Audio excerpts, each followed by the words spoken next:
Most beginner running injuries don't happen because of bad shoes, weak knees, or bad luck. They happen because of beliefs.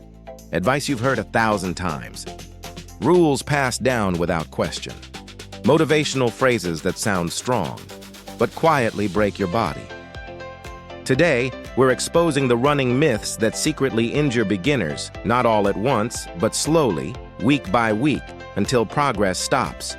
If you're new to running, this video might save you months of pain and frustration. This is the most dangerous myth in running. Pain has been glorified as proof of effort. But biologically, pain is a warning signal, not a success marker. Here's the science. Muscle soreness can be normal. Sharp or localized pain is not. Pain that worsens with time is never productive. Beginners confuse discomfort with damage. Discomfort fades as your body adapts. Pain escalates when tissue is overloaded. Ignoring pain doesn't make you tough. It makes you injured. Smart runners listen early, not late. Your heart and lungs adapt quickly.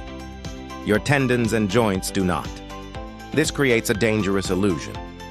After 2 to 3 weeks, beginners feel better breathing, improved pace, more confidence, so they push speed. But tendons adapt months slower than muscles. Speed multiplies impact forces.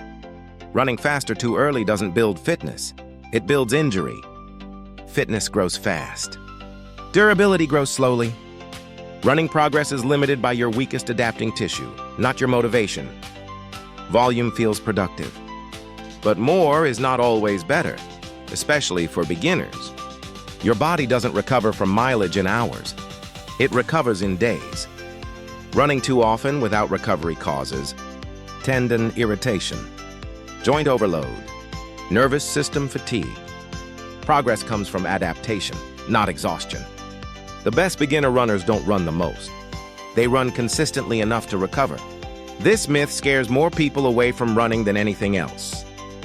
But research consistently shows recreational runners have lower rates of knee pain than non-runners. Running strengthens cartilage when progressed properly. So why do beginners get knee pain? Because the knee becomes the victim, not the cause. Weak hips, glutes, and poor stride mechanics push force into the knee. Running doesn't destroy knees. Poor movement patterns do. Fix the system, not the symptom. Stretching is helpful, but misunderstood. Stretching improves mobility. It does not automatically improve strength or tissue tolerance.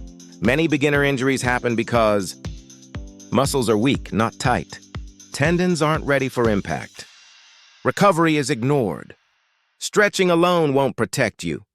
Gradual load plus recovery builds resilience. This myth quietly ends most beginner journeys. Feeling good today doesn't mean your body has adapted. Your nervous system can hide fatigue. Your tendons cannot. Pain is a late signal. Smart runners follow rules, not feelings. One of the safest rules: never increase distance and speed in the same week. Why beginners believe these myths? Because running culture glorifies toughness over patience, effort over intelligence, suffering over sustainability. But biology doesn't reward ego. It rewards timing. What smart runners do differently? They progress slowly, rest intentionally, respect discomfort, stop before pain. They understand one truth. Running success isn't about how hard you push.